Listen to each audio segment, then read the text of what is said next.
We have two cases we're going to be talking about today that are incredibly important cases, both different but also overlapping in some ways, dealing with religious liberty. The first involves Mid Vermont Christian School. Now, the school's basketball team, they chose last year to forfeit a game when they were forced to play against a biological male on the other team. Can you take us through what happened? Sure.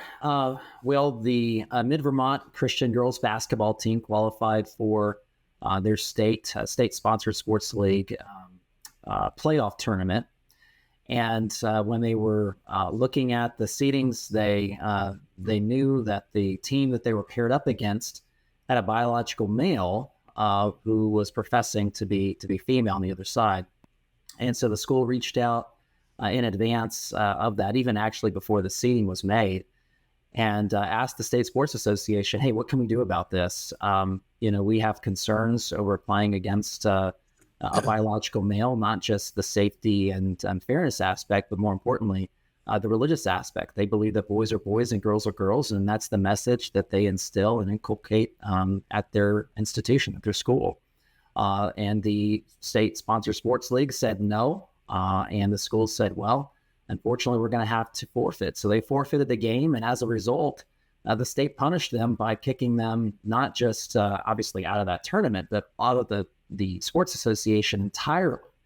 And so their girls' sports season ended, and they've been kicked out of that league, not just in girls' sports, but also in other sports as well. And they've been kicked out for several months now. Had they been a part of the Vermont Principals Association for a long time? Was this something that, this was obviously the first time this sort of thing maybe had popped up? Do you know a little bit about that history? Sure. It spans over 25 years. They had a great history with the VPA. Never had any issues with them. Their kids were able to participate in athletic events for, obviously a couple of decades, almost 3 decades. And so it's quite unfortunate that obviously the state decided to oust them, to take this ridiculous act, and it's really put the school in peril. Well, as you just stated, I mean, these kids at this school now, they are not able to play in any of those sports leagues because this is the governing body for sports essentially in Vermont. So when people ask, well, what's the impact on the school? The impact on the school is that none of these kids can play any of those sports in the leagues, correct? That's right. I mean, there are leagues that span, 5 states. There's a Christian league that doesn't have the same level of competition. The kids can go play in that, but there's nothing like playing in the state-sponsored junior sports league, really the only league in the state of Vermont that they've been competing in for all these years. And so it's a real threat, obviously, to this school, but I think it's a threat nationwide as well, as these religious schools face an ever-increasing amount of situations like this. Well, yeah, and that's the core here, right? A lot of times when this issue is talked about, we're talking about safety of girls and in girls' sports, and that's something that came up in this case. But there's also the religious liberty aspect of this, as you are detailing here, that is incredibly important. Last year, U.S. District Court Judge Jeffrey Crawford dismissed the case when there was a challenge to this. And by the way, just to note this, and correct me if I'm wrong, and we'll talk about that in a moment, but the school tried to remedy this before going the legal route. They filed an appeal internally there with the league, correct?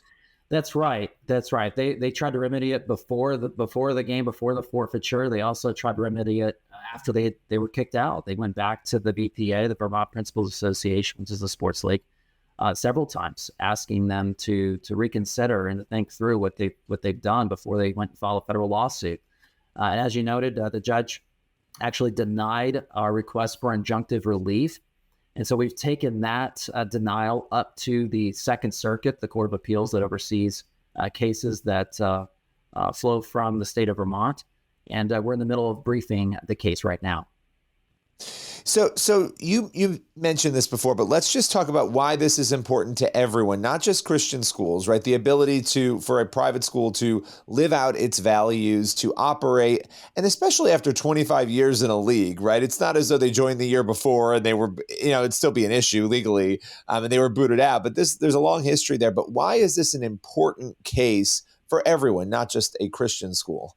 Yeah, we're seeing this across the nation. We see it in the Title IX context. ADF has filed several lawsuits pushing back on attempts by the Biden administration to force these issues, not just in the obviously in the religious school space, but in the public school space. We're seeing quite a bit of it.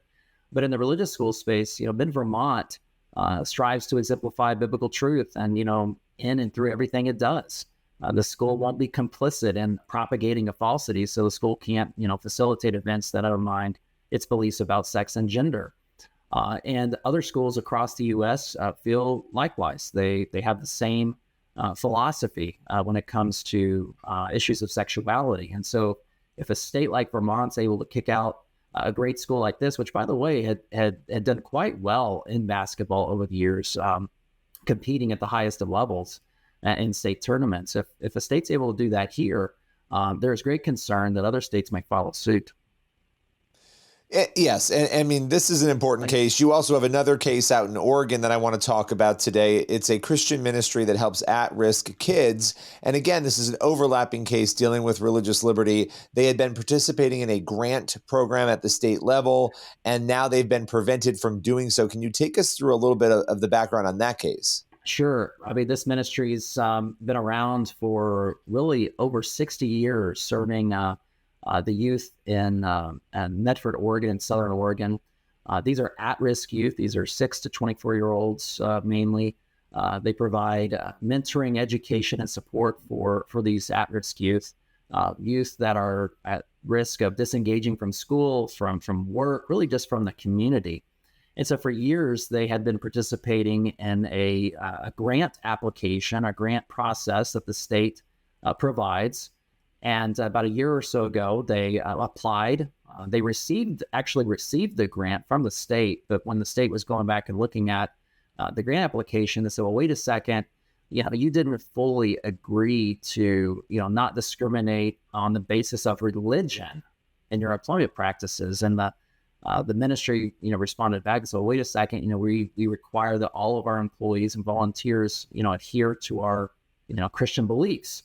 But apparently that was a problem for the state. So what they ended up doing, well, they rescinded that grant, which cost them $400,000 and eventually resulted in this federal lawsuit.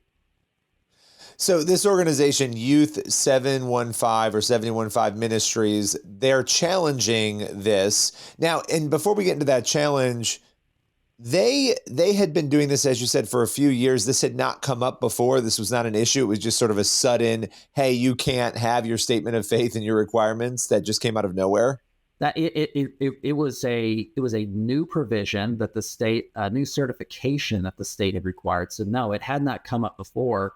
What's really nuts about this situation, though, is the state's saying, well, you can't discriminate based on religion. Well, at the same time that this is going on, the state is allowing other organizations that solely cater to a particular sex or a particular, color of skin. So they're sitting here allowing other organizations to really focus on a certain segment, but at the same time not allowing simply a religious institution that wants to hire religious people to be able to serve this community. And so the district court in this instance did not see it the way we did and actually dismissed the lawsuit. So we are currently at the Ninth Circuit. But what's great about our situation right now is we asked the Ninth Circuit for emergency relief and said, look, all these at-risk youth are being punished unnecessarily by the state.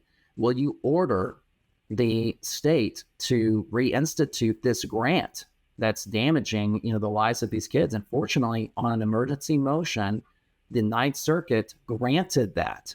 So right now, we were able to get back into the program. That doesn't dismiss the entire case. We're still on the throes of briefing the case, and it actually will be argued this November, just right before Thanksgiving. It's interesting because you mentioned $400,000. That is a lot of money for a ministry. Mm-hmm. I mean, it's a lot of money in general, but in particular for a ministry like this. And it's interesting that you were able to get that relief. Now, pending this continues, obviously, even though that money has been gotten now, the next time they apply for this, if nothing changes, it's going to be the same thing, right? They're going to be told, no, you can't do this because you have this statement of faith and this requirement. So, winning this case is essential, not just for this ministry, I would assume, but also for others in the state that could find themselves facing a similar circumstance. Absolutely. Every religious organization has the right to hire people who share their faith, and the government shouldn't be penalizing an organization just because they're religious. And so that's right. Right now, we were able to secure emergency relief at the Ninth Circuit, of all places, for them. But this case proceeds, and we want to set a precedent, send a message, because apparently the state of Oregon isn't getting it. Let's say that money hadn't been granted, temporarily, at least that $400,000. How would that, obviously there's some implicit details based on what we've talked about here, but how many kids would that have impacted? How would that have impacted their ministry to lose that amount of money? Well, scores up. This is a program, like I said, it's been around for 60 plus years, helping the kids in the community. So just to give a hands-on, example, they provide vocational training. They provide free housing to students who need it. This program gives kids hope and a future, as well as a safe place to spend at night. And when you don't have the right financial resources to do it, if you're not able to hire people to fill those voids, then the kids are going to be the ones that they get punished as a result. Well, we're going to continue to track both of these stories as they unfold and as new developments come. Ryan, appreciate your time today. Thank you so much.